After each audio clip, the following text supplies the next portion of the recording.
Bom dia, meus irmãos. Paz. Bom dia, Sandra.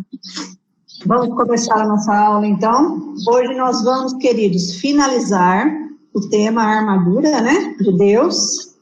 E semana que vem, então, nós iniciaremos outro tema. Então, queridos, para quem está com a Bíblia aí, abram em Efésios, capítulo 6. Eu vou retomar do final do versículo 17. E hoje eu caminho até o versículo 18. Amém, queridos? Então, para quem chegou, Efésios 6, eu vou retomar o final do versículo 17 e finalizar com o 18. Hoje nós conseguimos finalizar sim. Queridos, vamos ter uma palavra de oração para nós iniciarmos, então. Bom dia a todos que chegaram. Então, vamos orar. Senhor, nós estamos na Tua presença, Pai. Nós queremos, nesse momento, ó Deus, entregar as nossas vidas nas Tuas mãos, Pai. Nós queremos, nesse momento, clamar para que o Senhor possa falar ao nosso coração, para que o Senhor trate com a nossa alma, para que o Senhor trate com a nossa mente, com o nosso espírito, com o nosso ser, e que nós possamos receber nessa manhã, ó Pai, a palavra que o Senhor tem para nós, ó Deus, a palavra rema. Que em nome de Jesus, ó Pai, nós saiamos daqui diferente de como nós chegamos, ó Deus, porque nós sabemos que a Tua palavra, como diz, ó Deus, Efésios capítulo 6, ela é viva e eficaz para nos transformar. Em nome e para a glória de Jesus, Senhor, nós oramos e já te agradecemos, ó Pai. Amém, Senhor. Queridos, amém. Semana passada, nós estávamos, então, finalizando sobre a palavra de Deus ser o quê? A espada do Espírito Santo, né? E eu não concluí. Então, hoje, eu quero retomar lá do versículo de Hebreus 4:12, que nós já vimos ele praticamente quase inteiro, falta ver a parte final, Hebreus 4:12, que diz assim: porque a palavra de Deus é viva e eficaz, e mais cortante do que qualquer espada de dois gumes, e penetra até o ponto de dividir alma e espírito, juntas e medulas, e é apta para discernir os pensamentos e os propósitos do coração. Irmãos, eu me lembro que eu passei rapidamente, nós vimos então tudo isso aí, até juntas e medulas. Mas eu passei rapidamente alma e espírito, porque nós já estávamos no final da nossa aula. Então eu quero retomar de alma e espírito, falar um pouquinho mais. E depois eu vou para a parte final que diz apta para discernir pensamentos e propósitos do coração. Queridos, a palavra alma aqui, vale a pena nós aprofundarmos um pouquinho nesse assunto, para nós entendermos algumas coisas. No grego é psique, e no hebraico é nefesh. Ela vai aparecer, essa palavra, queridos, em vários textos bíblicos, mas eu separei dois, né? Um está em Gênesis capítulo 2, versículo 7, que diz assim: então formou o Senhor Deus ao homem do pó da terra, e ele soprou nas narinas o fôlego de vida, e o homem passou a ser alma vivente. Várias questões teológicas existem nesse versículo, irmãos, que eu não vou agora dissertar sobre eles, mas eu quero rapidamente falar. Então, o que acontece aqui? O ser humano foi criado pelas mãos de Deus. Todos os outros seres vivos, toda a criação de Deus, ela foi criada. Oi? Vocês estão me ouvindo, pessoal? Tudo bem? Está todo mundo conseguindo me ouvir? Sim? Se alguém não estiver me ouvindo, pode falar, tá bom? Então, queridos, o que acontece? A Heloísa só que falou que o som para ela deve estar baixo. Só se ela dela... Aumentar o som dela. Isso, Heloísa. Dá uma aumentada aí no seu som, querida. Deus, então, criou todas as coisas pela sua palavra. Haja palavra criativa de Deus. Nós já falamos sobre isso um pouco também. Mas o homem, o ser humano, ele criou com as suas próprias mãos. Ele formou com as suas mãos o homem, né? E tem um diferencial aí. Ele soprou nas narinas do homem. Esse soprar aí, queridos, é o Espírito Santo que faz. O Espírito Santo soprou nas narinas desse ser humano, para que ele se tornasse o quê? Alma vivente. A palavra alma vivente aí é o que nos interessa. Alma é a psique, que nós estamos vendo aí que aparece no capítulo 4 de Hebreus, versículo 12. Então aí aparece alma vivente. No hebraico é nefesh hayah. O que é isso, queridos? O hayah é vivente, ou seja, vida. E a palavra nefesh é a alma. O que é então essa alma, que no grego é a psique? Ela vai aparecer também em Jó 33:4. O Espírito de Deus me fez. A palavra aí é Espírito Santo, tá? O Espírito de Deus me fez. E o sopro, o Espírito Santo é quem faz isso. É quem sopra para que nós nos tornemos alma vivente. Então, olha o versículo de Jó. O Espírito de Deus me fez e o sopro do Todo-Poderoso me dá vida. Essa palavra vida é alma, é psique, é a nefesh, é a portadora do quê? Dos atributos morais de Deus em nós. Quais são esses atributos morais de Deus em nós? Capacidade de raciocinar, tomar decisões, ter sentimentos, capacidade de compreender, de discernir. O que mais que é isso aí? Essa psique, essa alma, é aquilo que forma o nosso caráter, é aquilo que forma o nosso eu. Então, isso significa psique, alma, na Bíblia. O Espírito Santo, quando sopra isso em nós, ele nos dá essas capacidades. Todo ser humano tem essa capacidade, embora a gente sabe que o pecado, né, tornou isso o quê? Falho. Então, isso agora está com problemas. A nossa psique tem problemas seríssimos, ela precisa ser salva. Por isso que Jesus veio, né?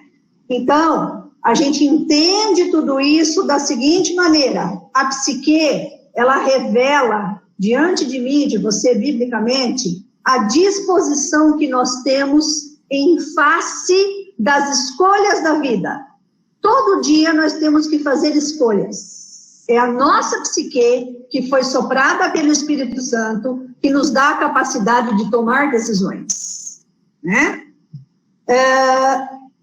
Na cultura grega, quero que vocês entendam isso, e isso também, quando os escritores da Bíblia, queridos, principalmente os escritores do Novo Testamento, eles vão escrever várias coisas ali em relação à palavra de Deus. É claro que eles escrevem inspirados pelo Espírito Santo, eles não escrevem da cabeça deles, é tudo inspirado pelo Espírito Santo. Mas você tem que entender que o escritor bíblico ele está inserido num contexto de cultura grega, então ele tem que escrever para pessoas que vão entender na época deles e na nossa época, porque você sabe que a cultura grega ela influencia a nossa cultura geral até os dias de hoje. Ela vem para os dias de hoje, né? Se nós fizéssemos aulas aqui sobre a influência da cultura grega na sociedade, queridos, nós ficaríamos um ano tendo aula. Então, na cultura grega, a alma está dividida em 3 partes. Logismos, que é o raciocínio, tá? A mente que raciocina. Timos, que é a nossa vontade. Todos nós temos vontades. E epitímia, que significa os nossos desejos. Então, olha como é que a psique está formada, né? A alma, vontade, raciocínio e emoções. Interessante que quando Jesus, ele nos salva, né? Ele salva nossa vida nessas 3 áreas. A salvação tem que atingir a nossa vontade, a salvação tem que atingir a mente, o nosso raciocínio, e a salvação tem que atingir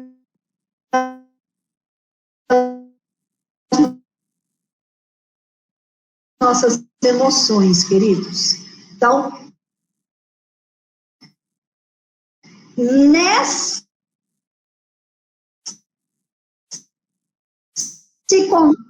inimigas da alma, as maiores inimigas da alma é o que a gente chama de paté, no grego, paixões carnais. Tá?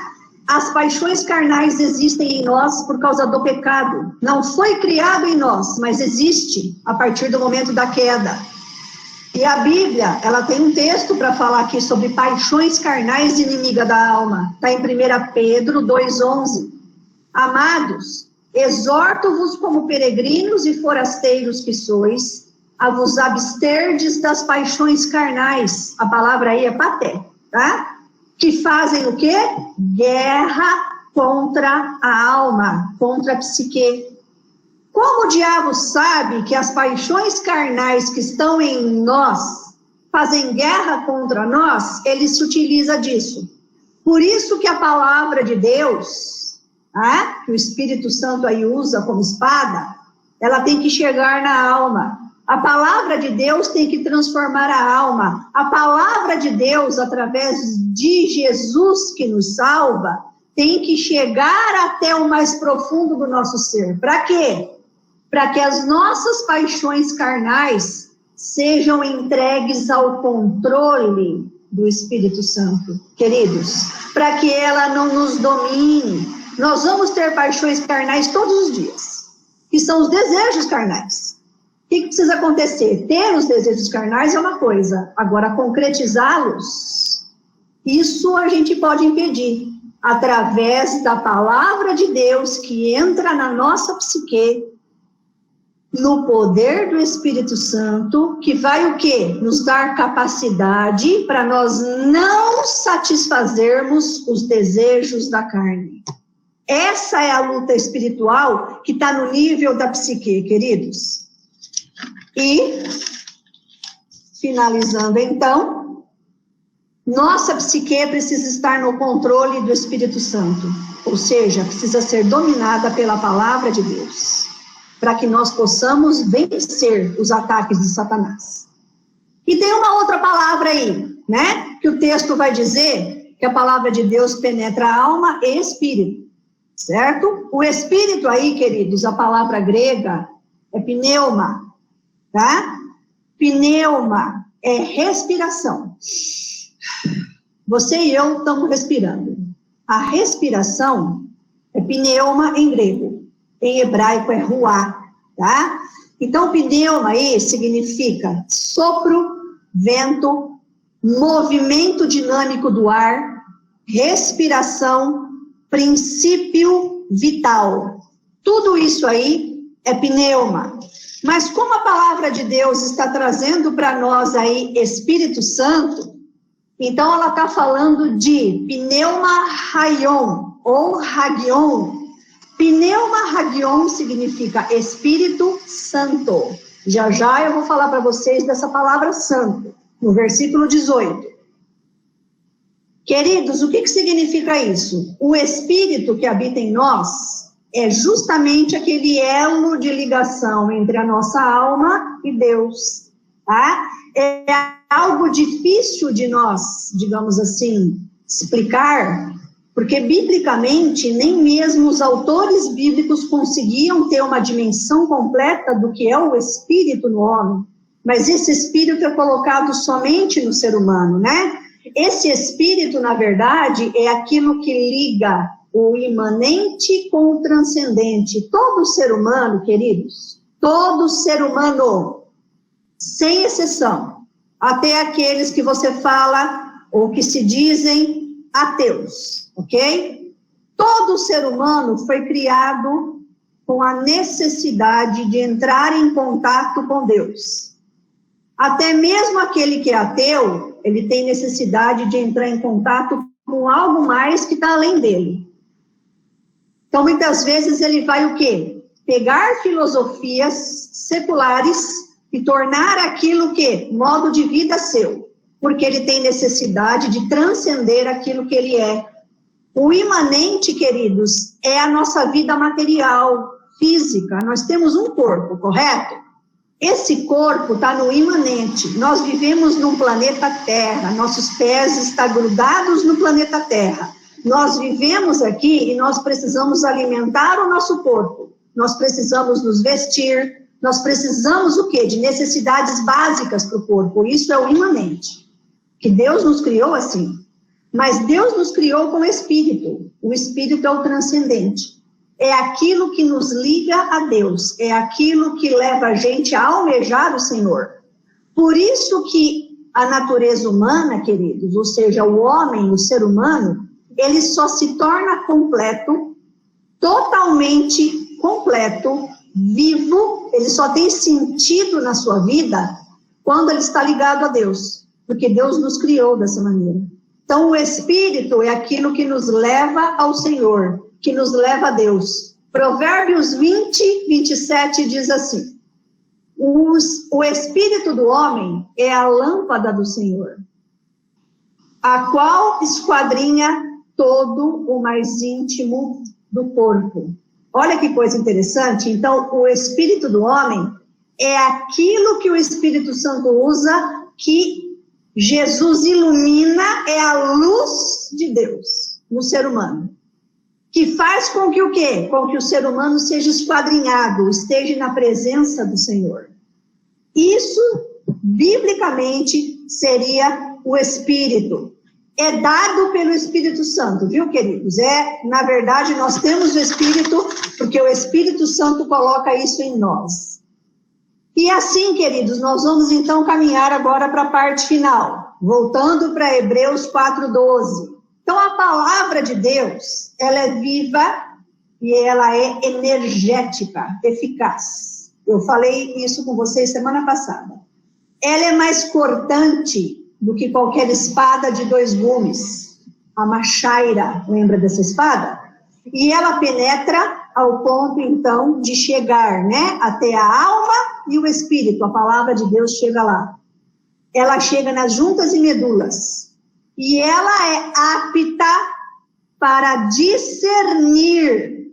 A palavra discernir aí, críticos. O que te lembra críticos no grego? Crítica, exatamente isso, julgamento. Então, a palavra de Deus, ela é a única capaz de julgar, tá? De dar um julgamento que seja justo, um julgamento com equidade, tá? Ela é hábil para julgar, para criticar corretamente. Irmãos, se nós julgamos baseados nos nossos princípios humanos de julgamento, de crítica, normalmente nós vamos julgar errado. Vocês entendem o que eu estou falando, né? Então, a palavra de Deus, ela tem que estar em nós, para que nós tenhamos a capacidade de julgar de acordo com a palavra, e não de acordo com aquilo que a gente acha, de acordo com o mundo, de acordo com a sociedade. Só Deus é capaz de julgar corretamente, e a palavra dele está aqui para que nós possamos ter esse entendimento. Então, a palavra de Deus é apta para julgar, para discernir. O quê? Os pensamentos entumeses. Essa palavra pensamentos aí é a paixão interior do ser humano, tá? A reflexão mais profunda, a força emocional do homem. Então, a palavra de Deus é a única capaz de discernir, de julgar o que está na paixão interior nossa. Muitas vezes nós julgamos por aquilo que a gente vê, mas a palavra de Deus, que é o próprio Deus, julga no que está no interior, julga no que está no mais profundo, julga naquilo que está lá no mais profundo dos nossos pensamentos e que ninguém sabe. Muitas vezes ninguém vê. A palavra de Deus é apta para isso. Então, ela julga e discerne os pensamentos e os propósitos.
Amém, irmãos.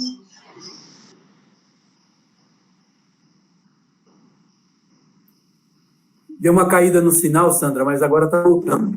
Tudo bem. Sim, e tem duas de mim aí. Nós vamos continuar. Você não separou, na hora que falou para mim, foi a hora que você estava terminando de falar do versículo agora, só isso. Espera aí. Estão me ouvindo? Agora tá, beleza. Mas está dando eco aqui. E, Sandra, uma sugestão para você. Eu estou falando pela experiência dos irmãos que estão me falando também, que eu não sabia. Quando você tiver condições de usar um fone de ouvido, você pode colocar o fone de ouvido, que às vezes tem melhor, menor. Mas é porque apareceu duas imagens aqui. Quando você está com duas imagens, vai dar eco mesmo. Você está conectado em dois lugares? Agora saiu.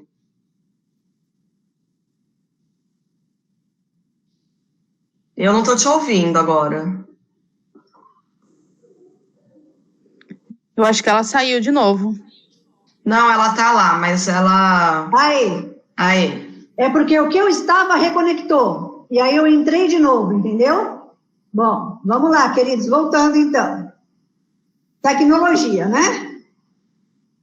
Queridos, então o que acontece? Os propósitos aí, quando a gente entende propósitos, é aquilo que ocupa o mais profundo da nossa mente, que já está pré-estabelecido. Então, alguém fala alguma coisa para a gente, ou a gente ouve alguma coisa, e a gente tem o quê? Uma opinião pré-estabelecida em relação àquilo. E nem sempre essa opinião que nós temos, aquilo que está no nosso ser, é o correto. Por isso que a palavra de Deus, ela faz o quê? Ela é apta para discernir isso. Ela vai lá nos nossos propósitos, nas nossas opiniões pré-estabelecidas, e ela faz o quê? Ela nos transforma para que nós tenhamos agora uma opinião estabelecida corretamente. Porque muitas vezes a nossa opinião está errada. Então ela vai e corrige isso. Então ela julga isso para nos corrigir. Por isso que a palavra de Deus diz que o Senhor nos disciplina. E essa disciplina, muitas vezes, ela vai lá no propósito do coração, ela vai lá no propósito da mente, para transformar isso daí. E terminando o versículo, ela vai dizer assim, então, né? Apta para discernir pensamentos e propósitos do coração. A palavra coração aí, ela tanto significa, é cardia em grego, tá? Ela tanto significa o coração mesmo, mas que para o judeu, o coração é o centro moral, é o centro do caráter do ser humano. Então, finalizando isso daí, a palavra de Deus, ela vai no caráter do ser humano. Ela vai transformar, ela vai discernir, ela vai julgar o nosso caráter, irmãos. E agora sim, então, vamos para o versículo 18. Efésios, capítulo 6, versículo 18, que diz assim: com toda a oração, o apóstolo Paulo vai finalizar, então, que a armadura de Deus, a panóplia, a gente tem que utilizar, finalizando, com oração. Com toda oração e súplica, orando em todo tempo no Espírito, e para isso vigiando com toda perseverança e súplica por todos os santos. Irmãos, quando o apóstolo Paulo escreve isso, ele tem em mente uma coisa muito interessante. Ele tem em mente o tabernáculo, tá? Quando a gente lê, a gente não visualiza isso. Mas quando você estuda, quando você vai lá na raiz, do que ele escreveu, ele tem em mente o tabernáculo. Eu vou falar já dessa questão. Vamos lá. Com toda a oração, a palavra oração aí, proseukomai, no grego, significa o seguinte: interagir com Deus, trocando os desejos humanos pelos desejos de Deus. Olha a palavra proseukomai, o que significa? Interagir com Deus, trocando os desejos humanos pelos desejos de Deus. É esse tipo de oração que o apóstolo Paulo está definindo para nós aí, que só é possível usar essa armadura quando tem esse tipo de oração, tá? O que é isso, queridos? Vamos lá. Esse tipo de oração, ele é algo que vem acompanhado de uma total confiança em Deus, ao ponto de nós nos achegarmos a Ele e desejarmos o que Ele tem para nós, e não o que eu quero para mim, tá? Mas esse tipo de oração, segundo aí o judeu, ele era feito num local dedicado ao Senhor, que era um local de oração, um lugar separado para que se oferecesse esse tipo de oração. Vou ler um texto aqui, tá? 1 Reis 8:38, diz assim: toda oração e súplica, quem está falando isso é Salomão, certo, irmãos? Filho de Davi. Toda oração e súplica que qualquer homem ou todo o teu povo de Israel fizer, conhecendo cada um a chaga do seu coração e estendendo as mãos para o rumo dessa casa. Sabe o que Salomão está fazendo aqui? A palavra que aparece oração aí é a mesma que está no texto que nós estamos vendo de Efésios 6:18. Ele está dizendo o seguinte: ele acabou de construir o templo de Jerusalém. Vocês sabem que o templo foi construído no lugar do tabernáculo, para que o tabernáculo não precisasse mais ser desmontado. E o templo, que é uma réplica do tabernáculo, fosse fixo em Jerusalém. Ele está dizendo que todo ser humano que orar, tá? Estendendo as mãos rumo a essa casa, rumo ao templo, que o Senhor escute a oração desse povo. Então, vocês estão percebendo que é um lugar específico de oração? Calma que já eu vou desenvolver isso em relação ao tabernáculo. Tem outro texto que está em Isaías 56, versículo 7, que diz assim: também os levarei ao meu santo monte e os alegrarei na minha casa de oração. Os seus holocaustos e os seus sacrifícios serão aceitos no meu altar, porque a minha casa será chamada casa de oração para todos os povos. Aqui é um texto, vou explicar rapidamente, aonde Isaías está profetizando o seguinte: que todo estrangeiro que não fosse judeu, que se achegasse a Deus, diante do altar do Senhor, ele poderia orar a Deus nesse lugar específico que é chamado casa de oração, e as suas orações seriam aceitas.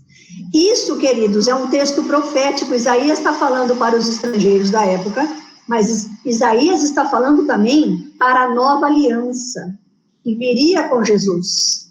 Porque a casa de oração aqui, que ele está falando, é onde habita o Espírito Santo. Guarda isso no teu coração aí, que já eu vou discernir. Tudo isso, queridos, está envolvendo o versículo 18 de Efésios 6. Com toda oração e súplica, orando em todo tempo no Espírito. Então, essa oração é uma oração específica, que se faz num local específico, onde os meus desejos são colocados no altar, e eu o quê? Coloco para que Deus faça a vontade dele na minha vida. Essa é a oração que está descrita aí. Com súplicas. Súplica é o mais profundo do seu ser se colocando diante de Deus em confiança total. Suplicar é aquilo que vem do profundo da alma, do profundo da psique, para que nós o quê? coloquemos diante de Deus a nossa necessidade. Suplicar é colocar a necessidade sentida com toda a confiança diante do Senhor. Isso é súplica, né? Em todo tempo. Então, essa oração e essa súplica é em todo tempo. Eu não vou aqui discorrer a palavra em todo tempo que aparece aí, porque seria motivo de várias aulas. Mas a palavra em todo tempo que aparece, queridos, é kairos. Tá? Rapidamente. Kairos é o tempo perfeito de Deus. Kairos, ele é o contrário de Cronos. Cronos é o relógio. Eu e você vivemos no Cronos. Nosso dia tem 24 horas aproximadamente. Isso é Cronos. A gente tem que fazer tudo dentro desse dia. O Kairos não. O Kairos ele não obedece o Cronos. Ele não tem nada a ver com o Cronos. O Kairos é o tempo oportuno de Deus. É o tempo eterno de Deus. É o tempo onde Deus habita. É claro que Deus age no nosso Cronos. Mas Deus habita no Kairos. É o tempo certo. É o tempo adequado. É o tempo designado por Deus. Então, na verdade, nossa oração e nossa súplica, ela tem que ser feita no tempo do Kairos de Deus. Ela tem que transcender o relógio. Sabe o que isso significa na prática? Quando nós estamos orando, então, nós estamos nos colocando na presença de Deus com súplicas, e a gente tem que transcender o relógio. Viu, Senhor? Eu estou colocando isso diante da tua presença, estou intercedendo por alguém, estou orando para que o Senhor faça isso hoje, agora, nesse momento. Tem que ser nessa hora aqui. 10, 11, 2. Essa oração tem que transcender. Ela tem que ser o quê? Senhor, faça isso no tempo aceitável do Senhor. No tempo certo do Senhor. Senhor, faça isso, ó Deus, no tempo designado pelo Senhor. E não de acordo com as minhas vontades. Essa é a oração que finaliza quem usa a armadura. Continuando aqui então, queridos. Tem um texto, eu quero ler aqui. 2 Coríntios 6:2, diz assim. Porque ele diz, eu te ouvi no tempo da oportunidade, e te socorri no dia da salvação. Eis agora o tempo sobremodo oportuno. Eis agora o dia da salvação. A palavra aí, tempo da oportunidade, é kairos. Deus está dizendo o quê? Que no kairos dele, no tempo perfeito dele, ele nos salvou, queridos. Ele mandou Jesus. No tempo perfeito dele, ele trouxe salvação. E eis agora o tempo sobremodo oportuno, quer dizer, o kairos de Deus, o tempo oportuno de Deus, continua existindo ainda na nossa vida, no planeta Terra. Porque Deus ainda está salvando pessoas. E Deus ainda está o quê? Está promovendo transformação na nossa vida.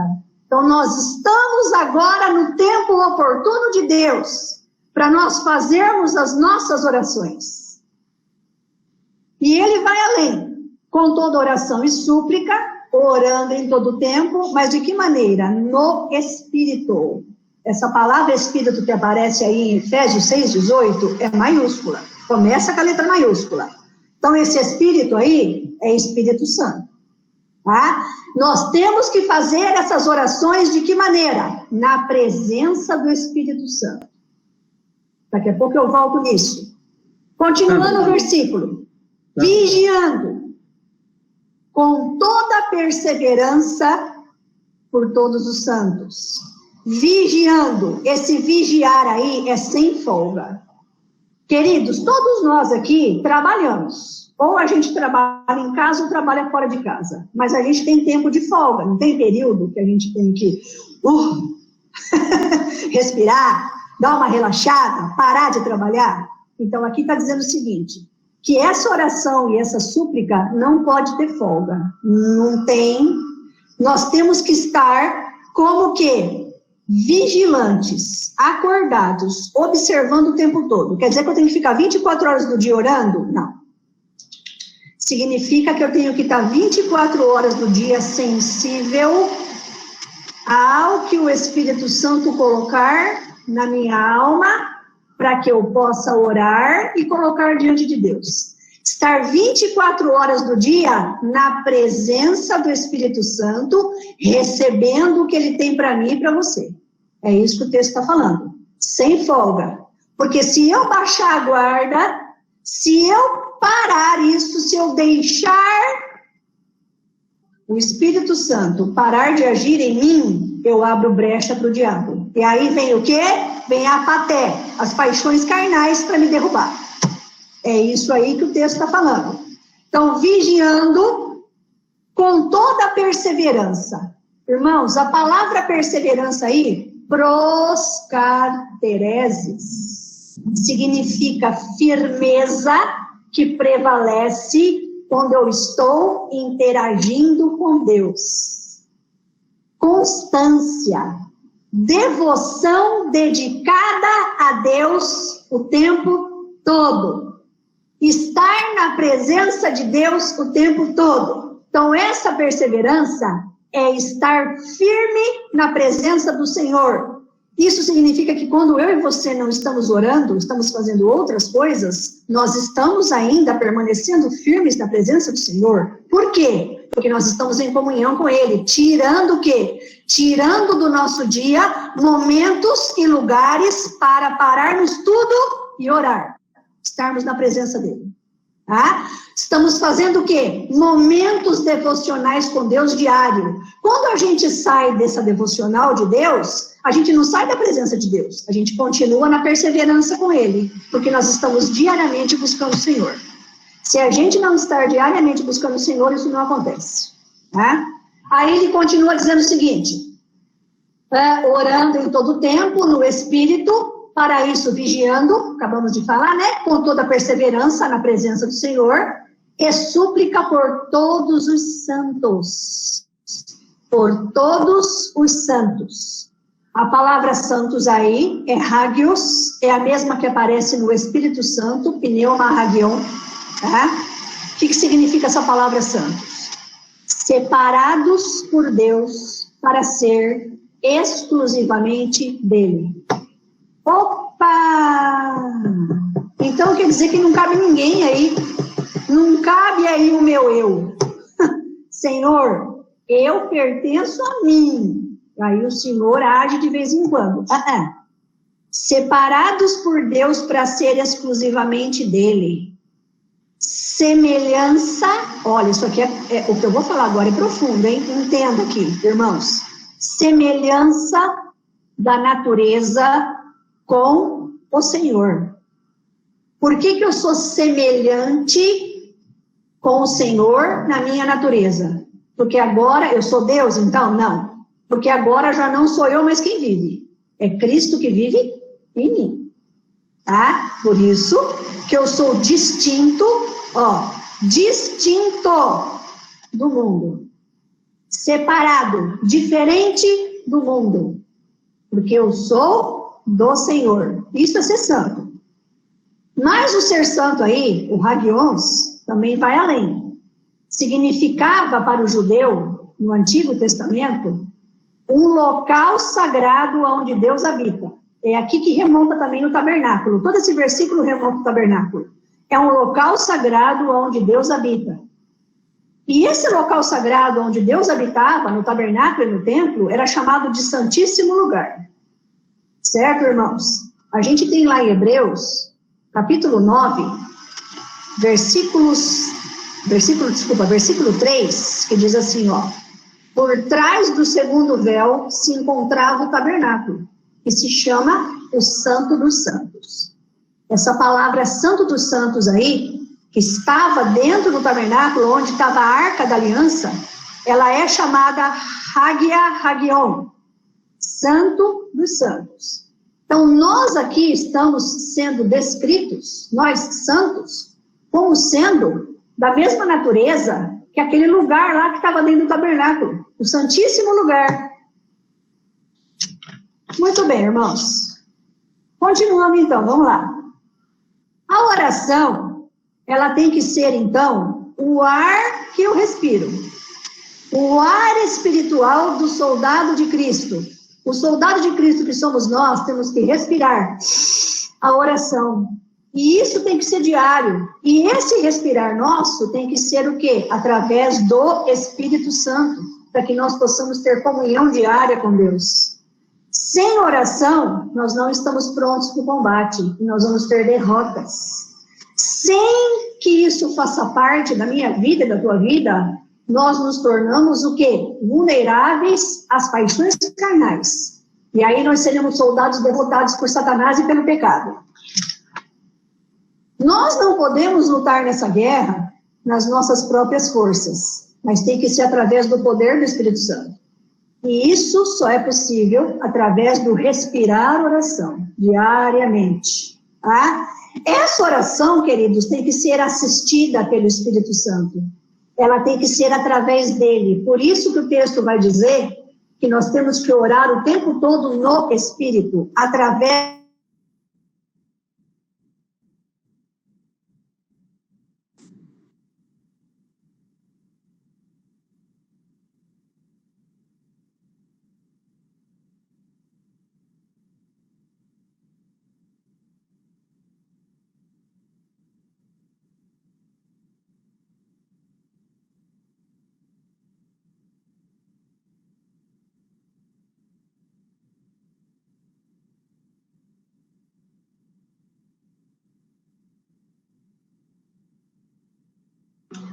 Travou de novo, né?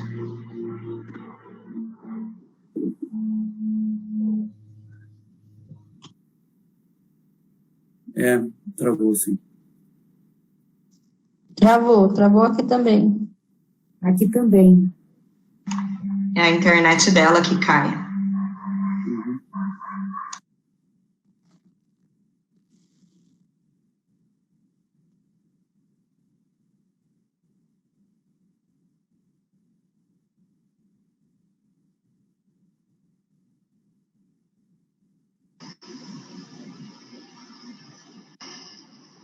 Amém? Amém. Eu vou fazer uma adendo aqui, tá?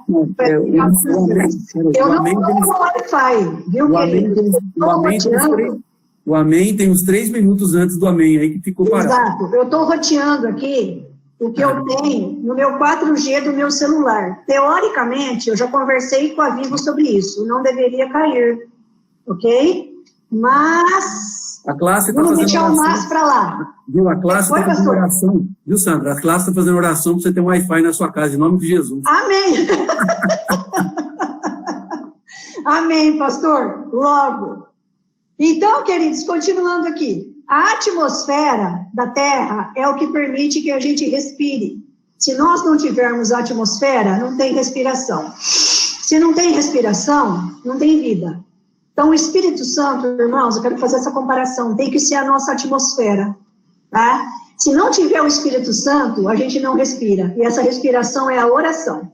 O Espírito Santo é a atmosfera que permite que quando a gente ore, ele leva essa oração até Deus, tá? Ele é aquele que nos ajuda a orar. E nós temos aqui, então, né, irmãos, um texto bem conhecido dos irmãos, que está lá em Romanos 8, vocês conhecem, versículo 26 e 27. Também o Espírito semelhantemente nos assiste. Olha lá, é o Espírito Santo que leva a nossa oração. A gente tem que orar com o Espírito Santo. Ele nos assiste em nossa fraqueza, porque não sabemos orar como convém, mas o mesmo Espírito intercede por nós, sobremaneira com gemidos inexprimíveis. E aquele que sonda os corações sabe qual é a mente do Espírito, porque segundo a vontade de Deus é que ele intercede pelos santos. O Espírito Santo intercede por nós através das nossas orações. Então, nossas orações não podem ser carnais, elas têm que ser no Espírito Santo. É isso que está dizendo orar, né? No Espírito. E eu vou finalizar, aguenta aí mais 5 minutos, falando o seguinte, comparar isso com isso aqui, ó. Vou mostrar para vocês aqui agora. Deixa eu entrar. Vou apresentar para vocês, então, enquanto eu falo, eu estarei apresentando isso, ok? essa imagem, que é essa aqui, que vocês devem estar vendo aí muito bem, correto?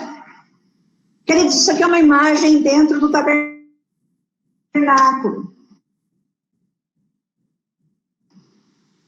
A gente tem aqui o santo lugar, tá? O sacerdote, então, ele entrava todos os dias, no santo lugar, e ele vinha aqui no que você está vendo, que é o altar de incenso.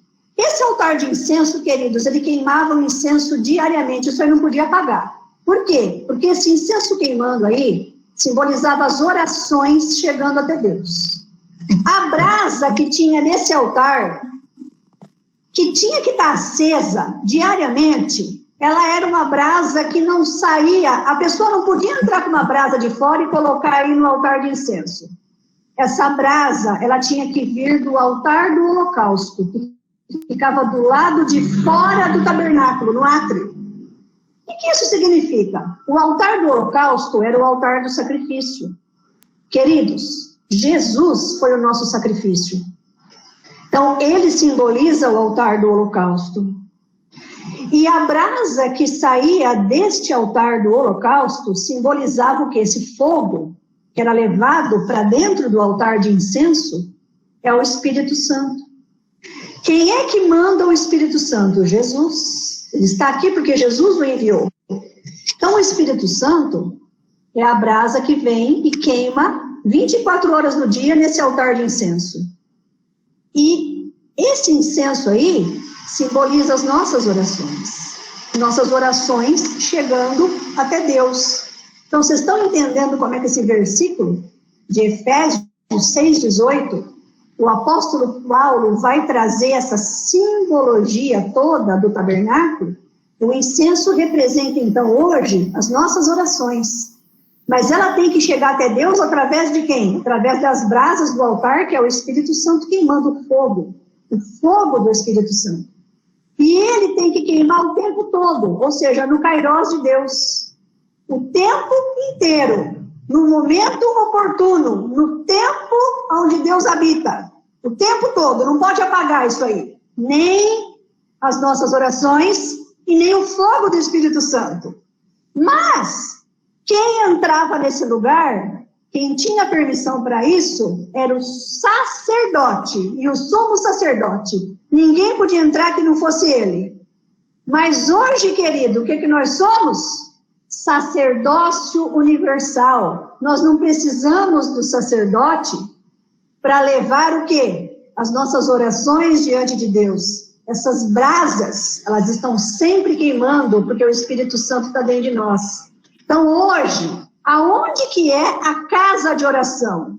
Hoje, aonde que é o tabernáculo de oração? Hoje, onde que é o local de oração? Que é justamente esse altar de oração. Somos nós, irmãos. Nós somos esse lugar. E olha aqui o texto. 1 Pedro 2, 5 e 9.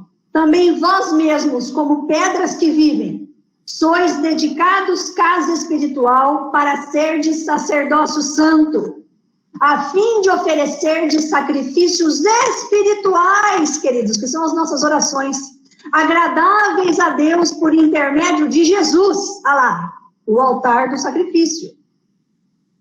Vós, porém, sois raça eleita, somos nós, queridos, sacerdócio real, nação santa, povo de propriedade exclusiva de Deus, a fim de proclamardes as virtudes daquele que vos chamou das trevas para a sua maravilhosa luz. Então, queridos, voltando agora para finalizar, Efésios 6,18, nós usamos a armadura de Deus diariamente. De que maneira? Com toda a oração, com toda a súplica, orando em todo o tempo, através do Espírito Santo. Para isso, vigiando, ou seja, diariamente, o tempo todo, sem parar, com toda a perseverança, diante de Deus, levando tudo em obediência a Deus, e súplica por todos os santos, ou seja, orando uns pelos outros, isso é por todos os santos. Eu por você, vocês por mim, e por por nós mesmos, porque hoje nós temos condição de fazer isso, porque nós somos o quê? Sacerdócio real universal. E dessa maneira, queridos, nós vamos o quê? Usando a armadura, vivendo um dia de cada vez, vencendo os dias maus. Amém, irmãos? Terminamos.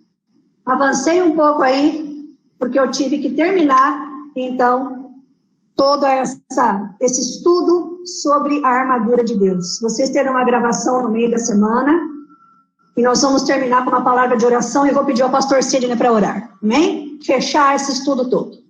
Amém. Deus, nós te agradecemos, Pai Santo e querido, por essa manhã de vida que o Senhor nos oferta em nossa existência.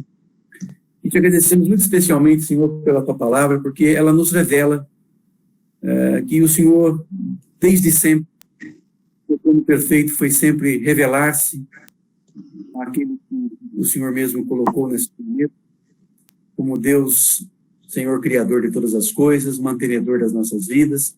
Amém. Deus Redentor, através do teu Filho Jesus, nos dando a possibilidade de chegarmos até ti. Obrigado por esse presente que recebemos, obrigado porque podemos usar o ministério, a Deus, da oração como algo que não só nos conecta ao Senhor, mas nos conecta às pessoas, nos conecta ao reino espiritual. Com certeza, como disse, em sua eficácia, a súplica do justo. E cremos, a Deus, que o Senhor não tem preferidos, Pai, como a gente ouviu falar esses dias. O Senhor tem, na verdade, intimidade com aqueles que te buscam. Por isso, aceita a nossa gratidão, aceita, Jesus, para que possamos exercer o nosso ministério, começando, pelo menos, no mínimo, nosso ministério de oração. Onde estamos? Para que nós alcancemos, ó Deus, e possamos estar alcançando no reino espiritual, lugares distantes, pessoas, circunstâncias, a tua igreja, Senhor, por quem oramos, para que o Senhor realize a tua obra na vida dos teus filhos. Amém. Receba te adoramos, te bendizemos, declaramos o nosso amor por ti, pedimos a tua misericórdia sobre cada um de nós. Fica conosco. Em nome de Jesus. Na nossa oração. Amém. Amém.